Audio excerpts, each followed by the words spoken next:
Hi. This is We Talk, a podcast talking about life with unexpected guests and hosted by Dimas Aryoga. What is life all about? As human beings, life is a journey. We only grow and go through whatever happens in life. So, hopefully this podcast helps you on your journey to reach the final destination in your life. Kak, yuk kita opening dulu yuk. Oke, sip. Welcome to We Talk, a podcast talking about Anything. Anjay, keren banget cuy. Ya, pada episode ini kita akan membahas tentang a quarter life crisis. Bener gak sih gitu ngomong? Betul. A quarter life crisis with unexpected guest. Anjay. Sama Kak siapa? Kak Karin. Ya. Kak Karin ini dari mana sih? Dari mana ini apa? Dari rumah? Asli Bali Ya, atau aku asli Bali. asli Bali? Denpasar. Denpasar. Umurnya sekitar Ya ada di quarter life crisis. Ada di usia itulah gitu. Ya, ngomong-ngomong a quarter life crisis kayak kakak ini kan latar belakangnya psikologi. Udah berapa tahun? Ya 5 tahun ya? 5 tahunan. Gimana kak? Menurut kakak apa sih definisi a quarter life crisis ini? Oke. Kalau definisi secara teori itu kan pasti banyak. Cuma kalau simpelnya itu adalah rasa apa ya, kalau orang bilang sekarang itu bingung atau galau. Cuma dia itu membatasinya dengan umur. Maksudnya umur itu bukan arti selalu angka sih, enggak. Maksudnya quarter life crisis gitu kan berarti krisis atau kegalauan yang dihadapi oleh orang-orang yang ada di masa seperempat kehidupannya. Nah, seperempat itu biasanya range-nya adalah umur 20 sampai 30 tahun. 20 sampai 30 tahun. Ya, umur kita ini lah. Kita. Iya, Oh, iya. umur kita Aku ini. juga 23 soalnya. Aku juga 23. Berarti si Kak Karin udah ngelewatin fase ini atau belum sih dibilang? Kalau mungkin lebih tepatnya bukan melewatin ya, in process juga sih. In process ya. Karena di quarter life crisis itu kan ada banyak hal yang terjadi. Maksudnya rasa galau itu dia mulai insecure, merasa takut tentang kalau bisa dibilang itu bahasa teorinya itu adalah tujuan hidup. Tujuan hidup sama, jadi nggak hanya tujuan aja kamu mau apa dan bagaimana, tapi ke kualitas juga. Maksudnya kualitas dalam gini. hal Mungkin di awal anak-anak misalnya nih, aku dulu selesai kuliah nih, tujuan aku udah beres nih, aku udah selesai skripsi, aku udah wisuda, oke, hore, bingung nih sekarang, terus gue mesti ngapain ya, kan gitu tuh. Nah itu udah tujuan tuh, apa sih gue mau jadi apa. Berjalan waktu lagi itu aku udah dapetin nih, aku nggak sampai settle down sih, kayak oke, aku tahu di jalan A nih, aku sudah dapat nih di jalan A, anggaplah satu soal karir misalnya, pekerjaan di satu tempat. Terus sekarang kita masuk ke fase yang berikutnya adalah kualitasnya.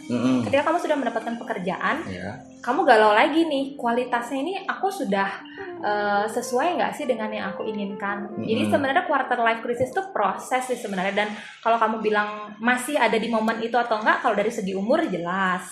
Tapi kalau dari segi iya apa tidaknya, kalau menurutku semua orang pasti masih ada di fase itu. Mungkin kamu di fase masih mencari tujuannya, apa sih yang aku mau. Sedangkan mungkin aku ada di fase seberapa jauh sih aku mau ini. Ada di fase kualitas Gitu ya. Oh, gitu. Jadi ada 2 poin sebenarnya kalau quarter life crisis. Kalau orang cuma pengen bingung, aku mau jadi apa ya. Nah itu cuma ya bagian awalnya lah.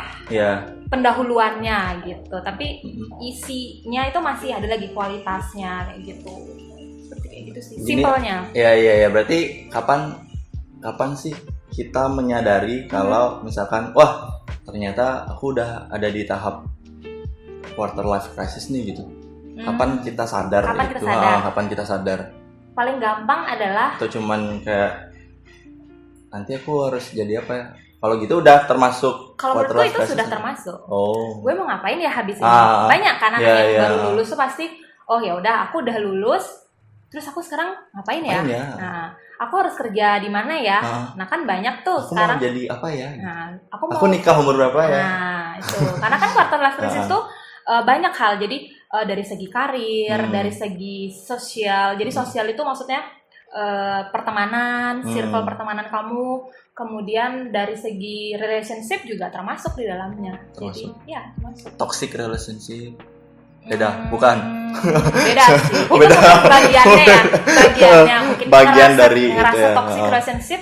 Padahal sebenarnya dianya aja sendiri yang bingung sebenarnya aku sama dia cocok gak sih atau apa. Nah itu tuh ya udah mulai karena kita kan udah mulai maksudnya sudah mulai ada di fase yang pelan-pelan itu akan mandiri. Nah kita itu terbiasa kan kalau kita sampai dengan kuliah itu kita tuh bukan dipaksa sih secara secara pembelajaran kita tuh kan kamu harus ada di angka sekian. Begitu kamu selesai kuliah, kamu kerja, nggak ada tuh yang nyampein ke kamu harus berapa sih nilai kamu. Itu yang bikin kita bingung. Itu yang sebenarnya jadi pemicu quarter life crisis juga di awal. Karena kita nggak tahu biasa diarahin, terus harus jadi mandiri. Jadi bingung.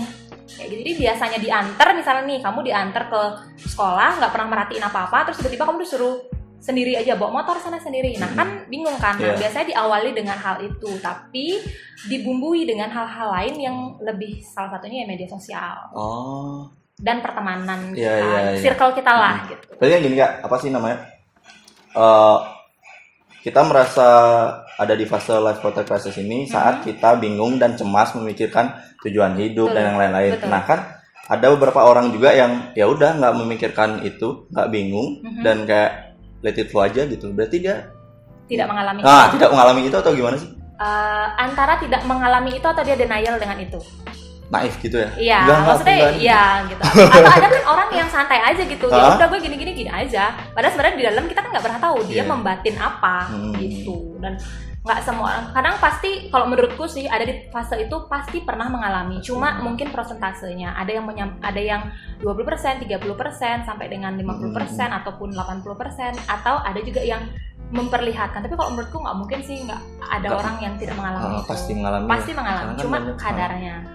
Banyak orang yang terlalu santai gitu kan, ya udahlah hidup gue gini-gini aja, ya udah tahu di belakangnya gitu. Gimana terserah itu maksudnya malah terserah itu dia bingung kan dia mau ngapain sebenarnya gitu. Tapi kan beda Kak sama yang aduh aku harus jadi apa ya, aduh aku harus gimana ya. Tapi konteksnya kan sama-sama bingung gitu ya. Sama-sama bingung. Bingung satu dia mencari, satu lagi bingung bodo amat. Cuman beda reaksinya betul, gitu ya, beda reaksinya aja. Tapi kan sebenarnya dia ada di fase itu juga gitu. Jadi ibaratkan kalau misalkan dari umur 20 tahun sampai 30 tahun ada di quarter life crisis, 10 tahun berarti kita bingung. Kurang lebih. 10 tahun dong kita bingung ya kalau hidup ya? Iya, kurang lebih. Nanti di perjalanan itu kamu masuk lagi midlife crisis lagi, ada lagi. Kalau dari segi teori ya, gitu, ada lagi gitu. Oh, berarti ada lagi setelah ini ada lagi. Ada lagi. Midlife crisis namanya. Jadi midlife crisis. Jadi biasanya itu umurnya udah ya 40-50an ke atas 40-50. Itu masa emas orang itu kan 30 sampai 40 nih. Katanya orang kan masa emas kehidupan tuh 30-40. Nah, kalau di 40 ke atas itu yang midlife udah mulai dari segi kesehatan dia udah mulai mundur dan segala macam. Nah, gitu sih. Jadi ciri-cirinya itu apa dong? Transisinya itu. Sebenarnya sama aja sih. Mungkin kalau kita bahas sekarang kayak quarter life dari awalnya itu mungkin yang remaja. Ciri-cirinya apa ya, sama kegamangan, dia nggak tahu mau apa. Sama pun ketika di midlife juga kalau menurutku, karena aku belum pernah ngalamin ya. Kalau dari yang baca itu ya sama, kegamangan akan mungkin dulu dia pernah mendapatkan satu achievement yang luar biasa, terus karena dari segi usia, kemudian produktivitas dia sudah menurun dan segala macam itu ya, jadi menurun achievement dia gitu. Sama kayak kita sekarang yang quarter life itu kan dulu awal tuh main ya udah main aja gitu, nggak usah kita mikirin apa, main sama temen-temen sampai subuh terserah lah gitu. Ntar kalau kita udah di usia yang dewasa mandiri gitu kan, kita udah harus berpikir dong gimana cara kita nggak minta uang sama orang tua, main pun mikir. Nah, bayar itu listrik, bayar air, terus mikirin bayar ini itu. Kapan ya aku nikah? Kalau aku nikah, aku duit dari mana ya? Itu tuh udah pergolakan batin quarter life crisis. Sama siapa ya? Ya, sama siapa apalagi. Uangnya nggak ada ya udah gitu. Iya. Terus kalau misalkan apa sih namanya, kan kita udah ada di fase ini nih. Terus sepengalamannya kakak nih, gimana ngatasinnya, maksudnya menghandle itu semua gitu supaya ya everything lebih oke kok gitu. Gimana sih caranya? Kalau misalnya itu mungkin pas dengan yang tadi kamu bilang, ada tipe orang yang ya udah aku gini-gini aja. Nah, dia tuh caranya itu sebenarnya bisa juga dijadikan satu defense kita. Memang sih defense dalam arti kita mau melindungi diri kita, itu nggak masalah. Tapi memang sebenarnya untuk melewati quarter life crisis itu memang harus here and now bahasanya. Jadi here and now itu sekarang dan saat ini. Fokuslah sama dirimu yang sekarang dan saat ini. Kadang kan quarter life crisis itu kan ekspektasi berlebih. Jadi kita tuh punya ekspektasi. Kita lulus udah pasti dapat kerja. Padahal di depan itu banyak banget juga nih orang yang nyari kerja, kualifikasinya sama kayak kamu.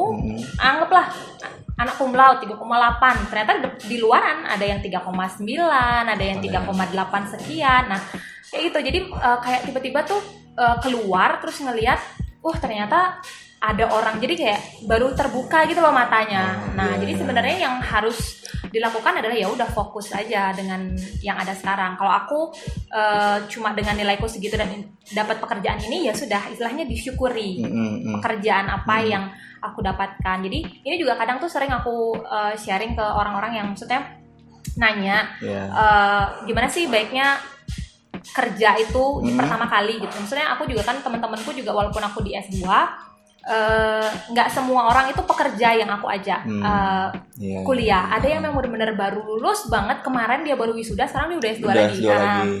Dan waktu dia barengan lulus sama aku, dia tuh bingung, aku tuh harus kerja apa ya, aku harus melakukan apa. Nah itu kadang mereka itu punya ekspektasi yang berlebih dalam arti, aku kan S2, masa aku harus, aku tuh S2, aku tuh harusnya. Nah, sedangkan momen ketika dulu teman-temannya S1 langsung kerja dan segala macam itu belum pernah dia rasakan. Jadi ketika kamu pun ditawari pekerjaan yang mungkin sebenarnya kualifikasinya S1 tapi kamu S2, itu oke, nggak masalah, kan kamu belum merasakan. Itu jadikan satu batu loncatan. Itu kadang yang suka mungkin ya namanya masih muda ya, idealismenya.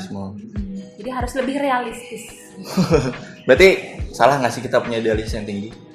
Salah sih menurut aku enggak. Tapi kalau itu akan menjadi salah ketika idealismemu yang tinggi itu malah jadi membuat kamu goncang. Gitu. Kamu punya idealisme tinggi nggak masalah, tapi kamu bisa fight itu nggak masalah. Tidak akan menimbulkan krisis di dalam diri kamu. Tapi ketika itu sudah menjadi krisis dalam diri kamu, itu yang salah. Itu yang salah. Itu. Berarti harus realistis. Iya, jadinya harus mungkin bukan realistis, turunin mungkin idealisme. Turunin idealisme, tapi kalau yang dari aku baca sih, misalnya kamu punya keinginan 40, ternyata kamu nggak bisa nih nyampe 40. Ya udah 40-nya pecah aja di 10 4 bagian. Tapi kan in the end kamu akan dapat 40 itu walaupun dengan cara 10-10-10-nya dikalikan 4. Gitu. Cuma kadang kita itu nggak sabar. Terlalu pokoknya harus 40. Gimana caranya? Padahal kan sebenarnya kalau kamu mau bagi pun apa kan gitu, toh masih di momen 40 itu kamu dapatkan walaupun waktunya lebih panjang. Tapi yang beda Kak, misalkan maksudnya mempengaruhi semangat dong yang kayak tadi. Harus 40 nih, ya udah kita lebih bersemangat kan. Ketimbang dibagi-bagi 10 mungkin kayak lebih ke motivasi gitu. Termotivasi gitu loh. Sebenarnya sih balik lagi ke kitanya. Kadang ada kan misalnya aku mau 40, terus kalau misalnya sampai, ya anggaplah kita jangka waktu kan 6 bulan sampai 1 tahun, ternyata kamu nggak dapat 40 itu, kan kamu ngedrop juga, malah nggak akan ngelakuin apa-apa. Tapi kalau dari awal kamu setting up misalnya 3 bulan, nggak apa-apa, kita istilahnya kita genjot 40. Terus tapi kita punya timeline. Jadi ketika 3 bulan, 10% pun nggak aku dapatkan, berarti harus aku rubah. Jadi mindsetnya yang kita mainin gitu. Tadi kan ngebahas apa sih? Quarter life crisis ya. Nah, sama nggak sih sama depresi gitu? Atau beda? Menurut aku sih enggak. Beda? Iya, beda. Kalau depresi itu kan dia, tapi bisa jadi karena quarter life crisis itu kamu bisa jadi depresi. Ya, bisa. Kapan dikatakan dia tuh?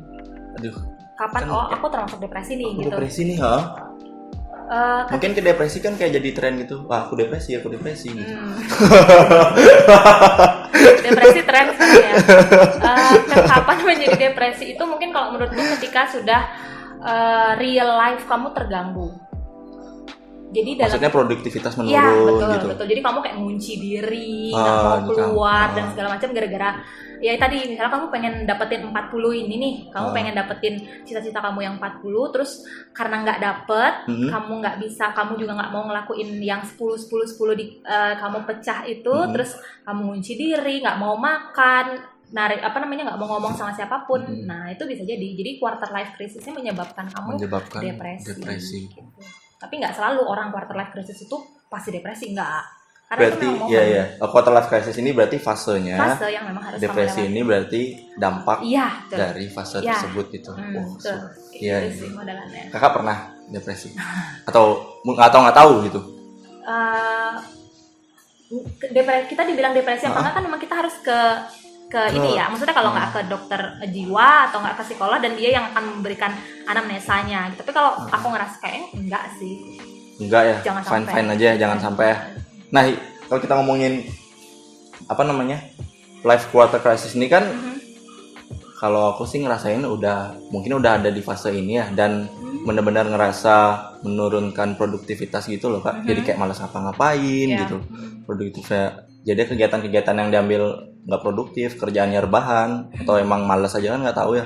Tapi gimana sih cara yang kayak tadi tuh bikin api kembali lagi itu loh, api semangat itu, motivasi diri sendiri.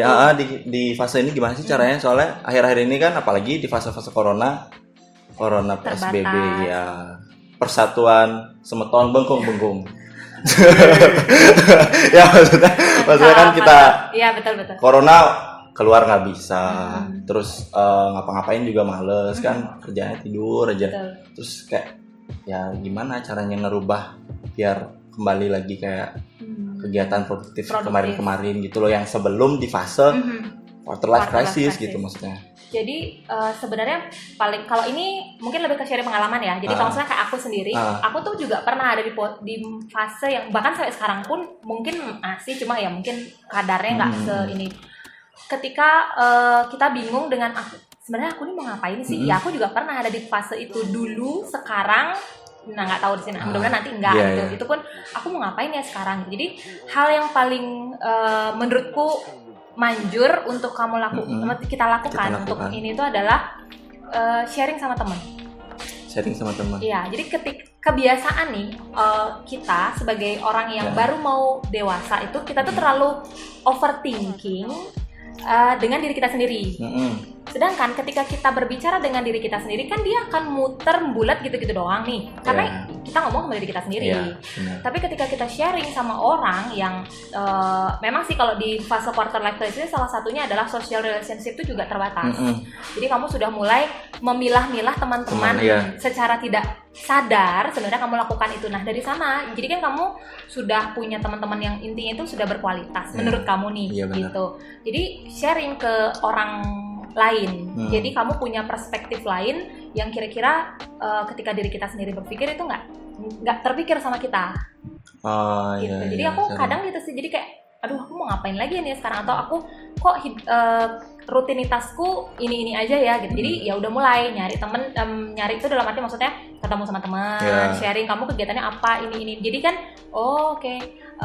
ternyata ada orang juga ya rasa sama itu loh. Jadi kadang ternyata kamu juga ngerasain hal yang sama ya kayak aku gitu. Dan dari situ kita ini aku dulu banget nih gitu. Kayak gitu.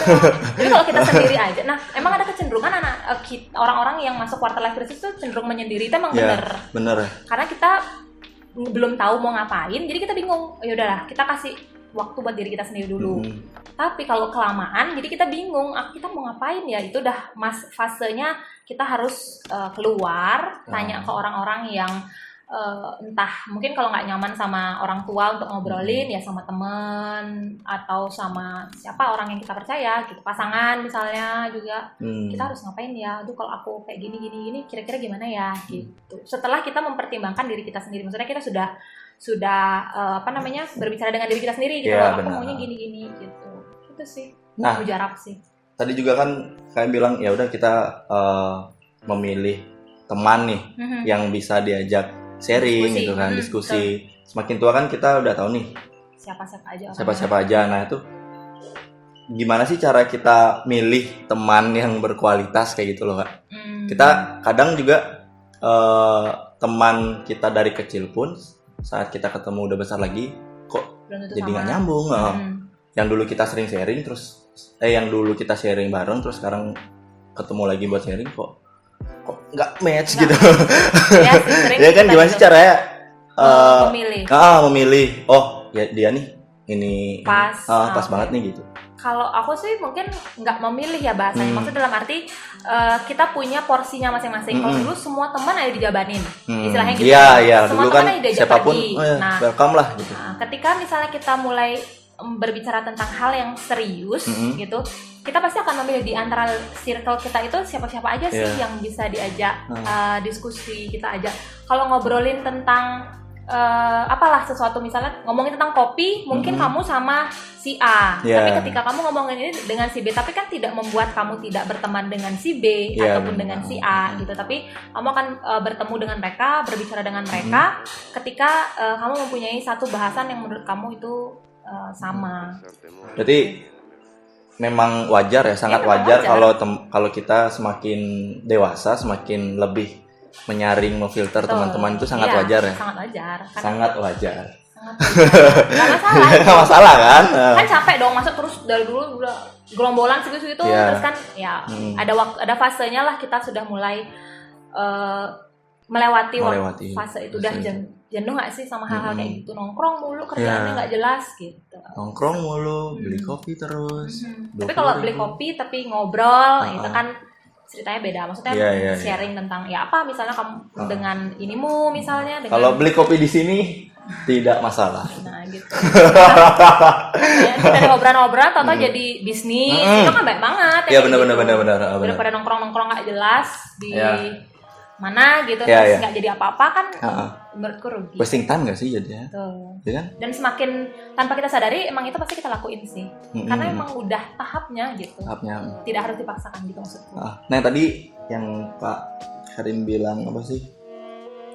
Nggak nyaman sama orang tua. Nah ini kan aku rasa kayaknya nggak nyaman sama orang tua ini.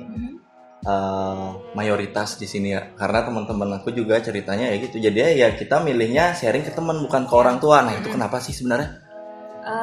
Apa nggak dikasih uang jajan gitu? Atau gimana? Mungkin kalau aku sih ngeliatnya mungkin lebih karena gaya bahasa kan. Terus kayak yang ke orang tua itu mungkin, kayaknya karena kita udah dewasa, lebih ke karena kita berusaha untuk bisa mandiri dulu. Tapi ujung-ujungnya pasti akan ke orang tua sih, menurutku gitu.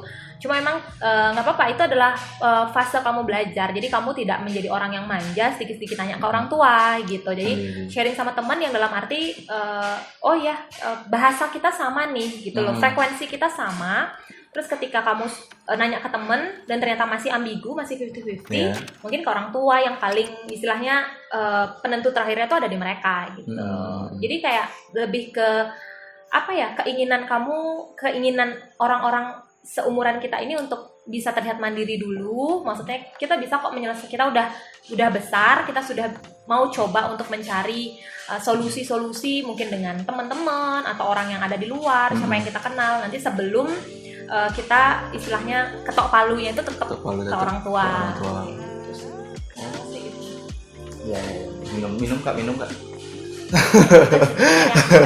Kayak dulu juga aku misalnya awal-awal gitu, aku mau apply kerja kemana tuh aku nggak pernah cerita sama orang tua aku. Sendiri aja udah coba, nanti udah dari tahap terakhir ada di sudah sampai tahap ini, kamu coba di sini gitu. Jadi dia memberikan advice yang dia tahu, kan namanya orang tua kan lebih tahu ya kondisi dan ini kayak gini. Jadi kita kan ya oke, tapi ya ini. Nah dia akan memberikan masukan juga di situ. Wah banyak ya. Durasi ya udah. Masih berapa? Lanjut. Kita bahas apa ya kak? Yang enak ya? Kak. Apa ya? Oh ya, emang kan kakak bilang kalau di fase quarter life crisis ini kan bingung nentuin tujuan segala macam. Terus sekarang udah dapat tujuannya?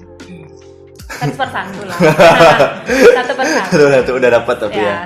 1% udah dapat. Maksudnya tahu aku mau ngapain. Nah kayak yang waktu kemarin tuh aku kan psikologi, memang psikolog, tapi aku nggak yang mengurusi orang depresi, itu aku nggak, karena aku di industri, jadi di organisasi, jadi aku lebih ke HR. Dulu awal itu karena aku kuliah di luar, terus magangku juga di luar, maksudnya di luar Bali. Itu kan sistem HR atau sistem organisasi itu kan udah apa ya, kalau aku bilang udah bagus banget gitu, udah well maintenance banget di luar. Itu kan gambaran di luar yang aku dapat. Sedangkan ketika aku harus kembali ke sini, dalam arti orang tua juga ya udah di sini dulu, kalau memang nggak dapet baru kamu cari kayak gitu misalnya. Aku tuh sempet yang aduh, aku kerja di Bali, aku mikirnya downgrade dong lagi gitu. Nah itu kan udah termasuk salah satu contoh quarter life crisis kayak aku tuh lo pengen kayak gini. Terus ketika aku harus kesini dan memang ya orang tua juga yang ini, aduh downgrade dong. Tapi ternyata setelah aku kesini ketemu banyak orang di sini, ternyata tidak seburuk itu gitu, tidak seburuk itu. Jadi ya udah kita coba jalanin. Oh ternyata satu-satu apa yang aku inginkan itu ya bisa, tapi memang mungkin aku bilang covernya aja beda. Mungkin dulu covernya kelihatannya kayak pakai benang sutra mungkin gitu, terus sekarang benang wol, ya udah gitu, maksudnya gitu loh. Gitu. Tapi ya nggak masalah gitu, yang penting kan ada di momen yang aku pengenin itu, apa yang aku inginkan itu aku ada, cuma memang settingnya aja yang berbeda. Nah kadang itu dia yang bikin orang-orang anak-anak seumuran kita itu ketika dia bisa mencapai itu, tapi dengan setting yang berbeda mereka juga nggak mau.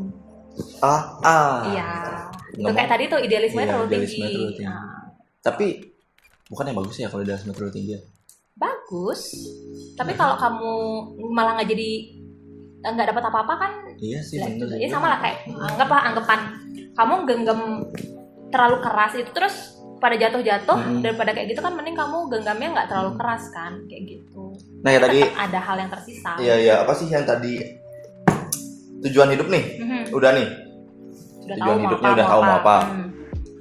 Kita berusaha nih, berjuang lah, idealisme kita tinggi.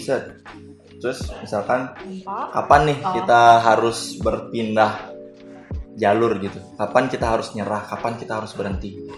Misalkan kita mau jadi A, kita berusaha terus kan, terus ada cobaan nih, nggak bisa. Nah nggak bisa. Apakah kita harus bertahan di sini? Aku pokoknya harus dapat nih, atau kita mungkin jalanku di tempat lain gitu. Kapan harus momen itu menentukan ke jalur yang lain itu kapan sih? Kalau kapannya sih ya maksudnya tidak ada yang bisa memberikan maksudnya pasti kapan-kapannya setelah 2 tahun 3 tahun enggak, tapi ketika kamu ngerasa sudah stuck itu kayak yang aku udah nyobain segala cara, sudah saya turunkan idealisme dan segala macam, ternyata nggak dapat juga. Nah berarti kamu sudah harus merubah zona kamu. Jadi keluarlah, kebanyakan orang itu nggak berani keluar dari zona nyaman. Jadi quarter life crisis itu juga tidak berani keluar dari zona nyaman, padahal sebenarnya zona nyamannya itu bikin kamu terkekang tanpa kamu sadari. Tanpa kita sadari, zona nyaman itu bikin kita terkekang tanpa kamu sadari. Dan kita selalu ada di zona nyaman itu sebenarnya nggak bagus. Karena kita yang masih muda itu jadi nggak bisa berkembang kayak gitu. Jadi misalnya aku ada di zona nyaman sebagai apa misalnya si A anggaplah misalnya dalam konteks pekerjaan rekruter misalnya. Basicku tuh sebenarnya rekruter gitu, tapi kalau aku ada di rekrutmen terus aku tidak akan mengembangkan keilmuanku misalnya gitu. Jadi aku harus berani keluar ke hal-hal yang mungkin dulu aku sebenarnya nggak berani, misalnya nih nggak berani ngomong di publik, tapi aku coba menjadi trainer misalnya, pelan-pelan menjadi trainer. Nah itu kan sebenarnya kita itu ada di posisi, aku pernah misalnya kita ada di posisi ketika kita sudah terus di sana, kita kan pasti ada pertanyaan, sampai kapan ya aku menjadi rekruter ini? Iya benar. Nah itu kan udah quarter life crisis sebenarnya tuh, ketika kamu mempertanyakan sampai kapan ya aku kayak gini. Nah ketika kamu bertanya itu sudah masuk dalam momen quarter life crisis. Kapan kita harus bergerak? Itu adalah ketika pertanyaan itu sudah muncul, ketika kamu melakukan hal-hal yang bahasanya itu adalah administratif, itu rutinitas itu kamu lakukan gitu. Kalau di aku momen ketika kapan sih aku harus setting up lagi kehidupan atau maksudnya setting up lagi goalsku itu adalah ketika kok udah gini-gini aja ya gitu, kok kayaknya aku kurang ini, berarti aku harus mencari hal lain yang bisa membuat pertanyaan itu tidak keluar. Ketika pertanyaan itu keluar lagi berarti berarti aku harus mencari hal yang lain lagi gitu. Kita harus move on gitu ya. Jadi kan pertanyaanmu kapan nih kita ya, ketika pasti ada dong kamu pertanyaan misalnya kamu ngejalanin bisnis, oke nih kapan nih kira-kira aku bisa bikin outlet yang kedua atau apa. Nah itu ketika kamu, tapi kan kamu beranjak mau buat outlet kedua itu kan ada banyak hal yang harus kamu pikirkan, ini gitu sih. Jadi kapan ya itu ketika kamu sudah mulai mempertanyakan apa yang kamu lakukan saat ini gitu. Berat sekali guys. berat ya bahasanya gitu mau nanya dong, mau nanya. Oh ya, apa Kan secara general asik. Oke, mantap. sekarang tuh kan kita tuh ngerasa di usia 22-23 tuh ngerasa beban hidup tuh kayak aduh aku tuh beban hidup tuh gini banget, kayak harus ngeluarin duit, sedangkan kita tuh belum punya duit ya, misalnya membantu rumah, bantu bayar listrik di rumah, bayar beliin makan di rumah, sedangkan kita tuh finansial pun masih, kita orang fresh graduate kayak belum mencukup secara finansial. Itu kayak masa hidupku beban banget, apakah itu termasuk quarter life crisis juga? Poinnya adalah kamu diminta nggak untuk melakukan itu, membayar semua tagihan yang ada di rumah dan membelikan semua yang ada di rumah. Enggak sih. Enggak. Tapi kan kita ingin kan. Nah oke. Jadi poinnya adalah jangan terlalu, nah itu jadinya dia itu kalian gimana ya, kamu punya uang misalnya nih 3 juta. Oke lah 3 juta ini, terus kamu berpikir tahu nih Pak ya, namanya gini, orang tua misalnya bayar listrik sekian ini, tapi orang tua kan nggak minta nih. Tapi ketika kita ngerasa aduh masa sih kita nggak ini, nah itu bagus menurutku, maksudnya kalian sudah tumbuh menjadi orang yang dewasa dalam arti mau mencoba untuk mandiri, tapi ya disesuaikan. Ketika orang tua tidak meminta, memang sih bukan artinya kita cuek aja ya, enggak, tapi ya sesuaikan dengan diri kita aja. Jadi itulah yang membuat quarter life crisis itu, karena ekspektasi itu tidak sesuai dengan harapan kita. Jadi kita mikirnya nanti kita kerja kita bisa membiayai orang tua kita, kayak bisa ya, orang tua kita kan sudah kerja puluhan tahun nih, jadi mereka sudah tahu cara ini. Jadi wajar kalian berpikir seperti itu, tapi semampunya aja, jangan ditekan diri kita. Jadi misalnya kita punya uang 3 juta, terus ternyata kita bisa bayarin listrik token 100.000, 150.000, tapi ntar lagi bunyi lagi gitu misalnya. Ya udah gitu loh, yang penting kan kalian sudah mencoba, ya nggak sih gitu. Jadi tidak usah terlalu dibebanin, aduh bunyi lagi berarti kita harus bayar, ya enggak juga, kan nggak diminta, kecuali dimintain tolong atau apa, terus memang kita lagi nggak punya, lagi nggak ada atau apa, ya kita sampaikan, nggak masalah itu. Jadi kalau aku yakin banget sih itu tuh cuma dari kita sendiri aja gitu, kayak kita tuh pengen membuktikan kita lo punya uang juga, tapi memang sih bentuknya seperti ya aku juga paham, aku juga pernah kok ada di fase yang pertama kali kerja tuh kayak yang aku digaji segini, mulai hitung-hitungan nih. Jadi hitung-hitungan dalam arti orang tua aku udah nguliahin aku dengan biaya sekian. Habis itu aku kerja cuma segini nih gajiku.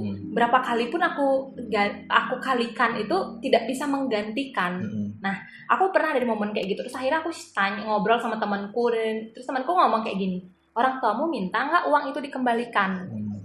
Aku akhirnya ya enggak sih. Ya itu kan cuma istilahnya tuh egomu aja kan, pengen mengembalikan, padahal sebenarnya bukan itu yang mereka minta. Yang mereka minta itu kamu bisa mandiri, tidak ngerepotin mereka dengan uang jajan, uang beli bensin, uang beli ini itu aja udah, mereka tuh udah bahagia. Oh anakku udah bisa loh mengatur diri dia sendiri gitu. Tapi kalau in the end kamu punya uang lebih dan bisa bantu misalnya belanja, terus ya mau beli apa sekalian, beli ini, itu akan lebih ini lagi, rasa bangga orang tua tuh pasti ini, tapi nggak usah dipaksakan ke diri. Nah yang memaksakan itulah yang membuat kita jadi drop.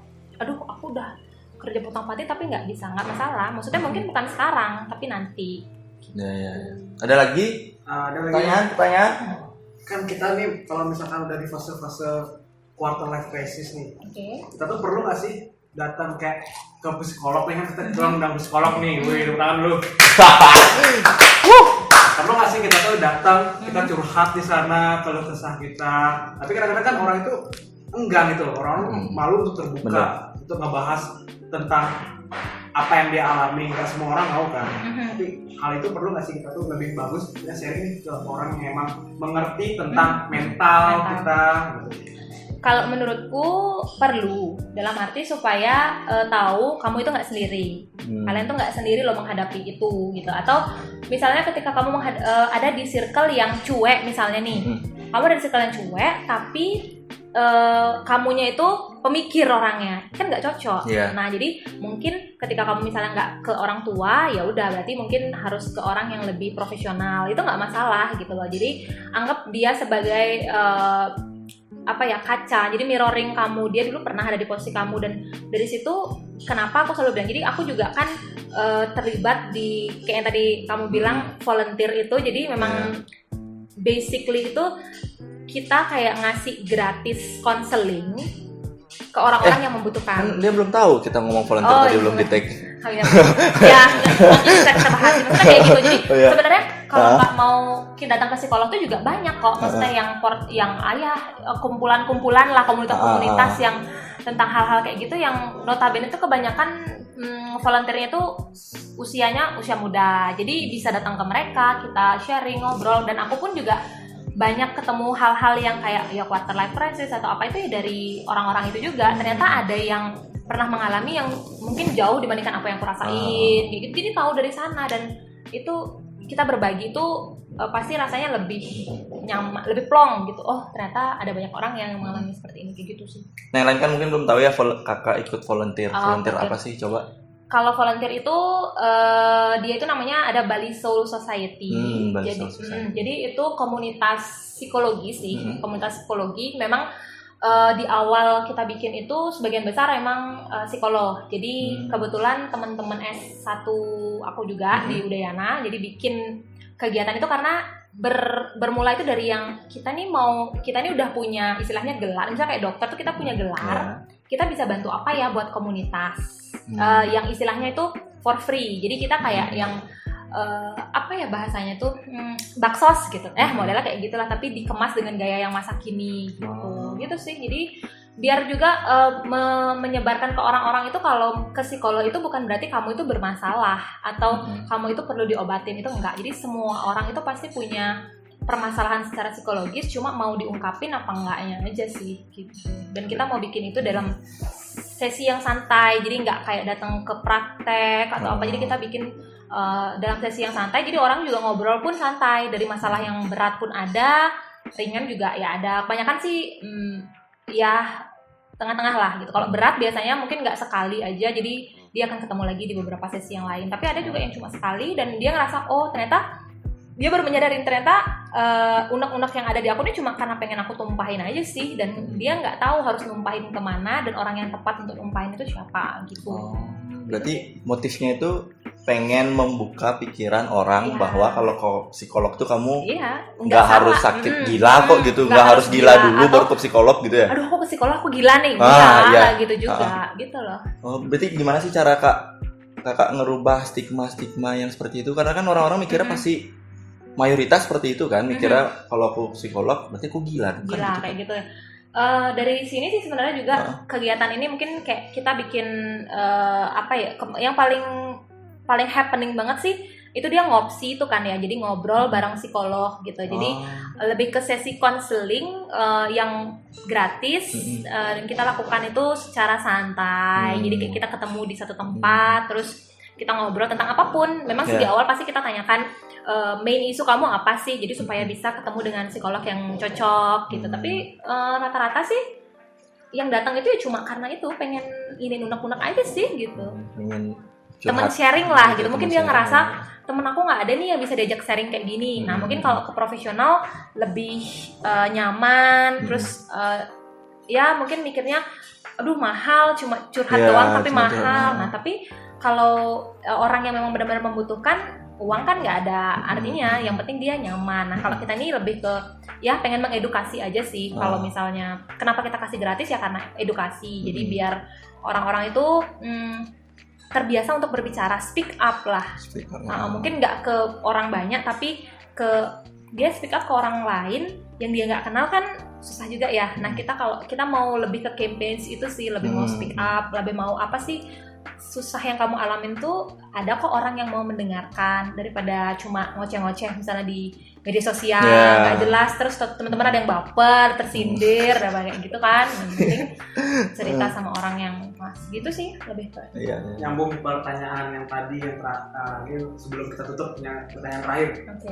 Sebenarnya orang tua itu ngerti nggak sih tentang kita nih menghadapi quarter life crisis? Kan kita kadang-kadang mau curhat, kayak tadi udah dibilang kita mau curhat ke orang tua nih, orang tua tuh terlalu gimana gitu. Aku gitu ya. Kita tuh enggak ke psikolog.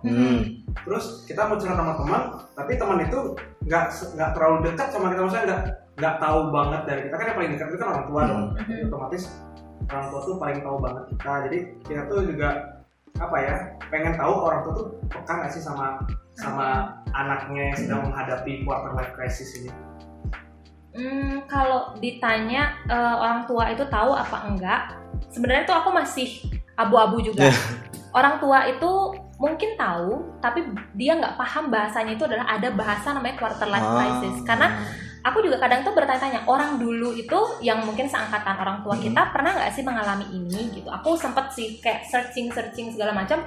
Memang quarter life crisis ini itu baru istilahnya happening itu berkaitan dengan munculnya generasi-generasi. Jadi kayak quarter life crisis ini tuh in banget ketika generasi milenial mulai masuk ke dalam dunia. Maksudnya generasi milenial mulai ada di tahap dia akan memasuki momen ini. Generasi milenial itu adalah anak-anak yang ya hampir mirip usia yang kelahirannya itu akhir 80 sampai dengan akhir 90-an lah, 97, 98 lah. Itu, dan kebetulan kan waktu kemarin aku S2 itu juga tesisku juga tentang orang milenial, dan memang riskan banget orang milenial itu mengalami quarter life crisis. Kenapa? Ternyata itu lebih karena yang paling tinggi ininya kalau misalnya dari beberapa sumber yang aku baca itu adalah karena media sosial. Kalau orang zaman dulu tidak ada media sosial, mungkin dia tidak memahami kalau dia ada quarter life crisis. Jadi dia kayak istilahnya itu ya udah hidup itu ya gini-gini aja. Udah. Karena dia itu tidak ada membandingkannya, paling orang tuanya dia. Jadi istilahnya adalah kakek kita misalnya. Kakek kita PNS. Ibu bapak kita PNS, ya memang kayak garisnya gitu karena dia melihat orang tuanya. Sedangkan kita kan tidak hanya melihat orang tua kita, kita tuh banyak banget ngelihat orang di luar, belum lagi media sosial ini itu dan segala macam. Nah itu sebenarnya yang jadi memang sebenarnya quarter life crisis ini identiknya itu adalah dengan anak-anak milenial ini, karena kita terpapar dengan teknologi itu. Membanding-bandingkannya itu jadi semakin keras istilahnya. Kalau zaman dulu kan kita tidak ada portalnya lah istilahnya untuk itu. Jadi ya udah hidup ya udah, musimnya nikah kerja ya udah gitu. Sedangkan kita itu lebih karena terpapar teknologinya sih sebenarnya. Jadi di situ yang bikin jadi kalau misalnya tahu pasti tahu sih, apalagi orang tua kan sekarang banyak juga yang orang tua kekinian. Tahu anaknya gini-gini tahu, tapi mungkin dulu pernah kok merasakan itu, tapi mungkin tidak sekeras kita karena kita lebih terpapar. Kalau aku sih lebih karena media sih, terpapar teknologi itu. Berarti apa media sosial maksudnya Instagram apapun itu itu ngaruh paling ngaruh ya? Banget.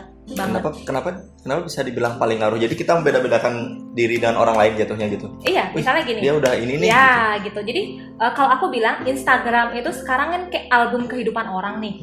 Nah, ketika yang kita follow itu pasti circle kita, dalam arti seusia kita, ya paling di atas 2 tahun, 3 tahun di atas atau di bawah.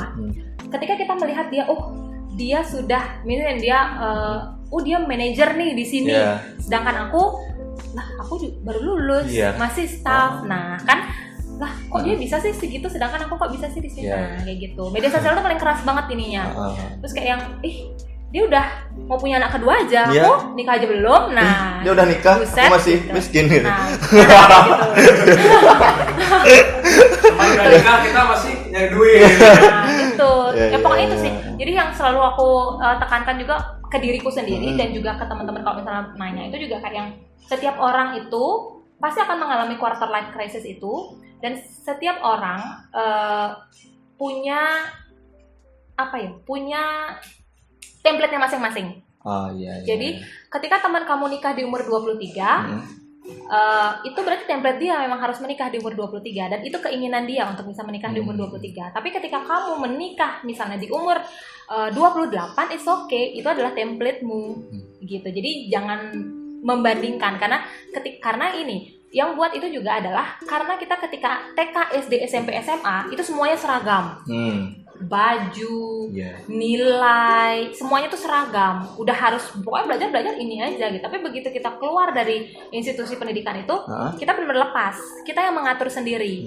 Nah, karena kita nggak punya role-nya itu, kita nggak punya template-nya itu, kita ngelihat orang lain sebagai template. Padahal sebenarnya harus bikin template-nya dari diri kita sendiri. Tuh. Jadi sebenarnya itu pemicu quarter life crisis-nya. Berarti media sosial is a toxic. Benar. Sebenarnya ya kalau kita tidak gunakan itu. Ya. Itu kan bisa kayak dari followers misalnya, aduh kok dia hebat ya followersnya segini. Aduh gimana ya caranya, kita ya udah bingung sendiri bikin konten, ngeribetin orang, minta uang sama orang tua harus beli gitu kan. Waduh pusing juga kan kayak gitu. Jadi uang yang kita punya itu jadi malah sia-sia, malah jadi bikin hal yang itu loh harusnya bisa kamu tabung, bayarin pulse token mungkin malah kamu jadiin konten gitu yang tidak berarti cuma demi followers gitu. Jadi kayak ya udah cara menanggulangi quarter life crisis itu bikin templatemu sendiri, orang lain itu hanya sebagai motivasi gitu. Jadi kayak dia di umur sekian udah bisa segini, aku gimana ya caranya biar bisa kayak gitu juga. Mungkin sharing sama dia bisa juga, tapi jangan dijadikan itu suatu beban gitu. Gitu sih. Ya udah, kayaknya kita udah kelamaan nih ngobrol-ngobrol udah berapa jam sih? 1 jam, 2 jam, 3 jam. Tangan dulu buat. Dan kalau gitu terima kasih buat Kak Karin karena sudah sempat datang di episode 2 ini.